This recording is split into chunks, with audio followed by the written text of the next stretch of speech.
Welcome back, everybody. It's been a long 4 weeks. I have not been around. It looked like my channel was dead 5 videos in. It's not the way it's going to work, though. For those of you that don't know, I'm a teacher by trade, except I didn't have a teaching job when I started this channel. Actually during week 1 of the NFL season, I got a job. It took me a couple weeks to get everything settled down, everything situated. Now that it's situated, let's get back to making the videos as well. Today, I'm going to be going over week 5 of the NFL. If you go back week 1, I don't have my exact record. I know I did really well week 1. I've been doing well. From here on out, I'll be keeping up with my my wins and losses for you guys. But I know so far, through the first 4 weeks, I got that money coming in. So let's get to it. Tonight, it's Thursday. We've got Brady's Bucs versus Foles' Bears, I guess. Trubisky, Foles. I guess they're rolling with Foles. He beat the Falcons and then looked horrible last week against Colts. It's in Chicago, but doesn't really matter. The Bucs are 3.5-point favorites. I don't know why. I know the Buccaneers they've been a little shaky. They haven't put a full 60 minutes together. Their game against the Chargers last week, they were down big, but then they made a valiant comeback. So I don't see, unless, Nick Foles does his terrible 1 week and great the next week stuff that Nick Foles tends to do. I don't see the Bears covering this spread. I think the Bucs not only cover 3.5, I think they just absolutely steamroll the Bears, and I think that's going to be easy money. Moving on, Sunday for the 1 o'clock slates. We're going to start with the Cardinals at the Jets. Slight typo. That would have been interesting, but slight typo would tell you that I had the Jets -7. Obviously, the Jets are not 7-point favorites. The Cardinals are 7-point favorites. This is another one I think the Cardinals absolutely just dump truck the Jets. It's gotten to the point, and in my preseason predictions videos of where I thought every team could end up, the Jets were the one that could have ended in the playoffs or way in last place. And I said Adam Gase could be fired 6 games into the season. Well, he might be fired 5 games into the season. The Jets are 0-4. They lost to, I don't even know the Broncos' last quarterback. Ripon, something like that. Sam Darnold's not even playing this weekend. It's Joe Flacco. So, yeah. And I think the team is just going to want to lose and get Adam Gase out of town. And let's see how many more people Peyton Manning can call to get Adam Gase a job, but right now I don't think there's many, and you're going to see the Cardinals just absolutely wreck the Jets. I know the Cardinals have lost 2 straight, but nothing like a game against the Jets to get you going again. Following up, Panthers at Falcons. Panthers 1.5-point favorites. I'm taking the Panthers here. Atlanta's another one. Last year, it looked like Dan Quinn was going to be fired. Then they went on a run. They were like 2-9, and I think they won like 5 straight and ended the season 7-9. Which I'm sorry, the only thing you did was give yourself a worse draft pick. The Falcons are just bad. I mean, their defense is just devoid of talent. They've nothing there on defense, and it's just getting worse. Julio's pseudo injured, but I think the Falcons. Wow, the Panthers win this game. I just don't think the Falcons have it in them. I'm going with the Panthers plus 1.5, but honestly, I wouldn't be surprised to take the Panthers outright. Teddy Bridgewater looks like he's starting to get it. The Panthers, even early on in this season, look like they're believing in Matt Rule. Truly, they look like they believe in what Matt Rule is preaching. And the Falcons' defense is just, they're bad. Monday night game, they just played against the Packers. Packers were just up and down the field on them. So,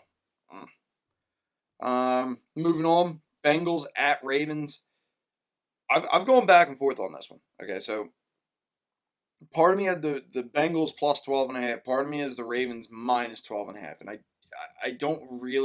didn't really know where to go. Here's where I'm going with this, and this is why. The Bengals are one of the worst defenses in the NFL against the run. The Ravens are the best rushing offense in the NFL. Take the Ravens at 12.5. I could see it going either way, but that's what I'm going on. A team that cannot stop the run, the Ravens are going to run all day. The Ravens beat up on the Bengals last year. Joe Burrow obviously better than Ryan Finley, but I I'm going with the Ravens minus 12.5. Jaguars at Texans. The now Bill O'Brienless Texans. Texans are 6.5 point favorites over the Jags. Take the Texans, and this is why. The Jaguars are a team that are trying to be like the Dolphins last year, where everybody knows they're going to lose except for them. They're going to keep fighting. The Texans are winless.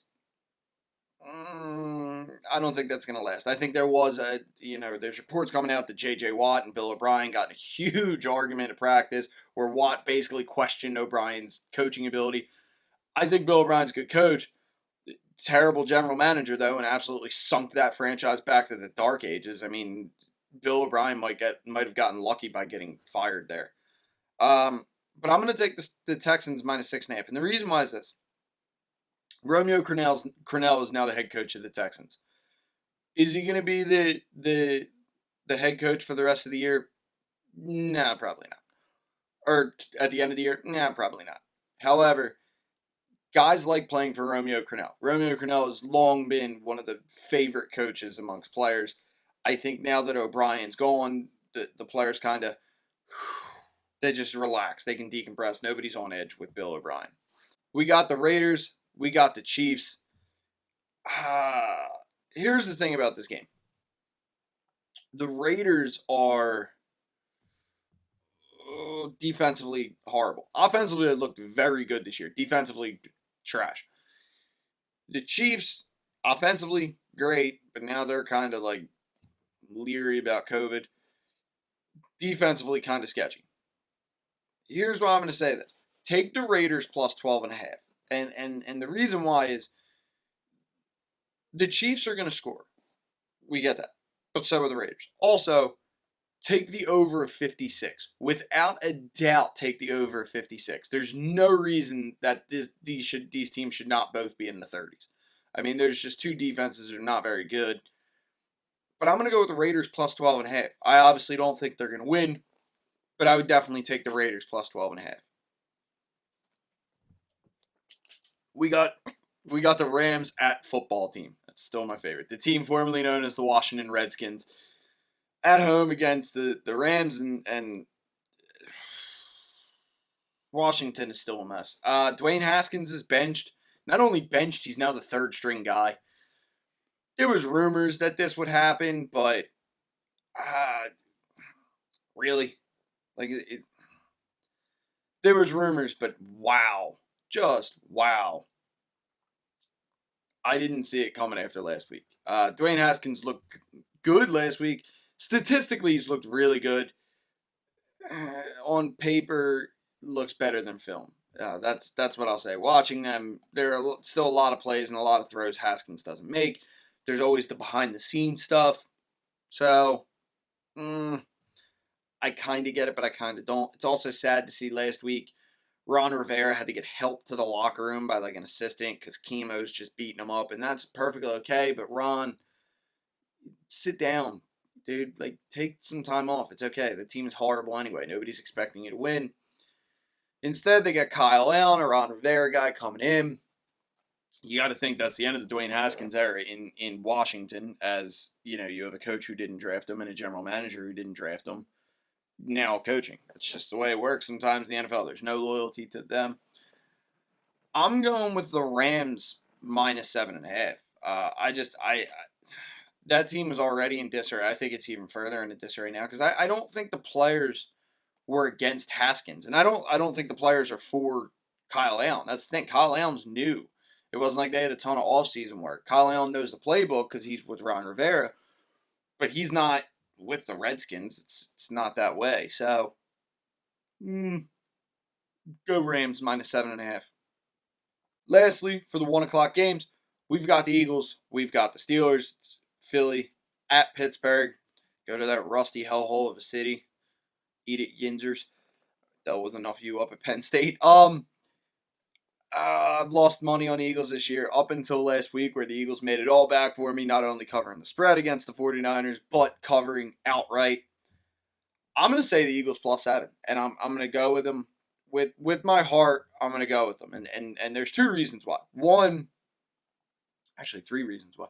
One, the Eagles are getting healthy again. Guys like Alshon Jeffrey are coming back. Deshaun Jackson could be coming back. Even guys like Quez Watkins, who they drafted, could be playing this weekend. All three of those guys are receivers. They're weapons that Carson can use. They also started moving the pocket again for Carson, which is a great thing because God knows he needs it. You cannot just stand him stationary back there. The other reason is, and this is going to be a defensive struggle. By no means do I think, this is going to be a game where it's just going to be a ton of scoring. The Eagles and Steelers arguably have the top two D-lines in the NFL. The Eagles have 13 sacks so far going into this game, which is most in the NFL. Or I think it might be 13 sacks in the last 2 weeks, which is by far most in the NFL. The Steelers are right up there with them, obviously, so these D-lines are going to get after it. Historically, excluding the first time he played them, the Eagles play Ben Roethlisberger very well. Big Ben is not a guy that moves a lot. He's known for extending plays, but he's not outrunning anybody. He's kind of a stationary target back there. You're going to have Darius Slay on Juju, so it's going to be a knockdown, drag-out fight. I just don't think the Steelers are going to pull away.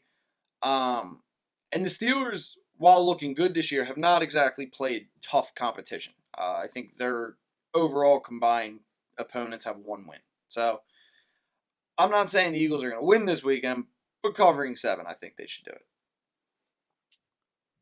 Moving on, 4 o'clock games. The Dolphins at the Niners. And this is another one. Dolphins +8.5, absolutely. There's little doubt to me. Just the Dolphins, to me, are not a terrible team, although their record's not great. It looks like this very well could be Fitzception's last week. However, with the pressure on him, we've seen this from Ryan Fitzpatrick before. He goes from Fitzception to Fitzmagic the moment the pressure's on. The moment people are like, who's going to win? Boom. Ryan Fitzpatrick turns into Ryan Fitzmagic and starts lighting it up. There's been talks about pushing Tua for the starter. Well, now Fitzpatrick's going to extend his career. The 49ers, does Jimmy Garoppolo play? Does Nick Mullins play? Does CJ Beathard play? We don't know. If Garoppolo plays, he is still suffering and just recovering from a high ankle sprain, so that's a lingering injury. That's, Jimmy Garoppolo does like to move a little bit. The Niners do have receivers getting healthy, although their defense, that vaunted defense, they're hurting. They're a little banged up. So this is another one. I don't think the Dolphins will win. I mean, maybe throw a little bit of money on the outright because it's possible. But Dolphins +8.5, I think is an absolute lock. If I had to give a lock, it's Dolphins +8.5. Colts at Browns. Browns +1.5. Phil Rivers kind of, I thought maybe this year would turn back the clocks a little bit. He really hasn't. He looks old. He looks really old. The Browns, they looked sketchy against the Ravens week 1. They couldn't get it every week since then, though. Kyle Stefanski's offense is just getting moving. I mean, Browns are 3-1. Stefanski's got that offense humming. I just don't think the Colts are going to be able to put up enough points to keep up with the Browns. The Browns' offense has just been clicking on all cylinders. Their O-line still isn't great. I know Nick Chubb is down, but the beauty of not having Nick Chubb is you have Kareem Hunt as your backup, so they'll be okay. Moving on, Giants at Cowboys for America's Game of the Week. Because why? I don't know. It's a 1-win team and a no-win team in the NFC North or NFC East, which is a terrible conference. I know. I'm an Eagles fan. Cowboys -9.5, I think, is where I'm going with this, and this is another one that's just obvious. This is another one I said in my preseason prediction videos. I claim that Joe Judge will not make it more than 1 year as the Giants head coach. I think that's going to remain. I don't believe Joe Judge keeps his job after this year. He was doing stuff that was going to lose the locker room early in like preseason and stuff and in trainings. They're 0-4. They look horrible. Like there's bad, and then there's there's what the Giants look like. I mean, offensively, they are just they're rough. They are rough. Their O-line is still horrible. Saquon Barkley finally got injured running behind that horrible O-line. Their receiving corps, Daniel Jones looks terrible, granted mostly because he has no run game now and an O-line that's going to kill him. They don't look good. The Cowboys, on the other hand, another thing is, while bitter that they drafted CeeDee Lamb on draft night, I said, the issue the Cowboys have is their holes are on defense, not at receiver, and they spent a first-round pick on a receiver. Well, that seems to have happened because the Cowboys are losing games where they're going to score 40 points. I mean, Dak's putting up 500 yards passing. That's cool. You lose. So I just don't think the Giants have the offense that's going to make the Cowboys suffer, whereas the Giants defense isn't going to slow the Cowboys' high-powered offense down. So 9.5. While usually Giants-Cowboys games can get ugly, go with Dallas at -9.5. Moving on, we got the Sunday night game. We got the Vikings.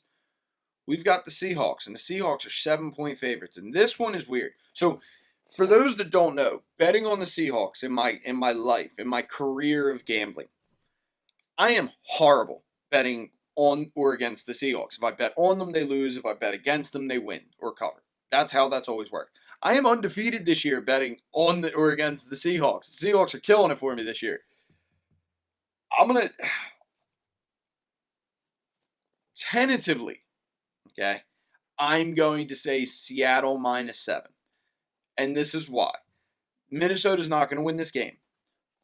Both teams have horrible defenses, especially secondaries, which is weird to say because 3 years ago they both had very good secondaries. Excuse me. Seattle -7, simply because with horrible defenses, it comes down to one thing.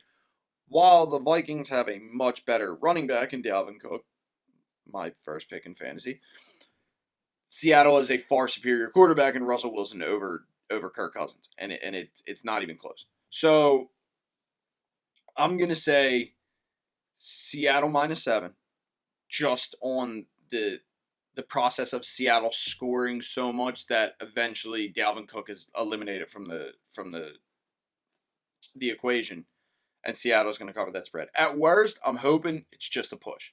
Although that's unlikely to happen because Seattle forever has a horrible red zone offense and kicks a ton of field goals. And then lastly, Monday night, we got the Chargers. We got the Saints. It was believed at the start of this year this was going to be it for the Saints. This was it for the Saints. They're really up against it in the cap. Drew Brees is getting older. If you really believe Taysom Hill is your quarterback of the future, you're high. I'm taking the Chargers +8.5. I don't understand why the Chargers defense isn't great. New Orleans isn't either. And Air Bear, Justin Herbert he came in early. I think he slipped a 50 to the Chargers team doctor that punctured Tyrod Taylor's lung because he's proven to be just wonderful for them. They just got to get that defense right. They're always injured defense. But I think offensively they're gonna absolutely handle business and at least keep it within 8.5. So yeah, I'd absolutely take the Chargers +8.5. But I wanted to give a quick rundown here. So obviously 4 weeks off after really only 2 months of recording. With this recording, haven't even edited it yet, but I can feel I'm a little off, still a little shaky, trying to get back into the rhythm and the flow of how I record it. The one good thing is, now that I have a career, when I originally bought all my stuff to record, I didn't have a career, so I was working on a very strict budget. Now, with a career, with money coming in, I'm able to have, so my lights are kind of cheap. Let's put it that way. They're cheap lights. I was able to get actual lights, actual recording lights that it doesn't make me look like I'm sitting in a cave with a flashlight on me. I'm hoping by next Thursday they will be in here. Hoping. If not, it'll definitely be in here by week 7. Very excited for that. As I said earlier, now I got a teaching job, but I'm back I'm in a rhythm teaching. It took me a couple weeks to slowly build up a foundation there where I'm perfectly fine now. lesson plans are made weeks in advance instead of having to make a lesson plan weeks in advance. So I have time. I've now had enough time that I can make these videos. The breaking news videos as well will start to come back. They're easy for me to make. There's not a whole lot of editing going in. Obviously, with these, there's a little bit more editing because it's either going to be over this shoulder or this shoulder. The text boxes or the picture boxes that show the games and all that stuff come in. So the editing takes a little bit longer, and I just didn't have the time. Now I do. And now I'm excited to be back into recording. So, with all that being said, I am your host, Frank Wible. This is the Sports Degenerates Show. Follow me at Instagram. It should be right here. No, right here. It'll be right here. Right here. There it'll be. At sports_degenerate_show. Please like, comment, subscribe. Let me know what you think. Maybe I'm off. Maybe my bets are going to be terrible. Like I said, next week after I'm done, I'm going to have my record for the week on the board and then eventually on the screen and then over course, for my whole year. And I'm hoping that the first time I finally keep a record, it does not sink. And lastly, for those of you that might watch this and go, yeah, but how certain is he about all these? Every game I call, I do bet on. I bet on every game of the NFL week. It's worked out well for me this year, so I'm going to continue to do that. So there's a little bit of have a little bit of faith. So, but as I said, I'm Frank Wible. This is the Sports Degenerate Show, and thank you for stopping by.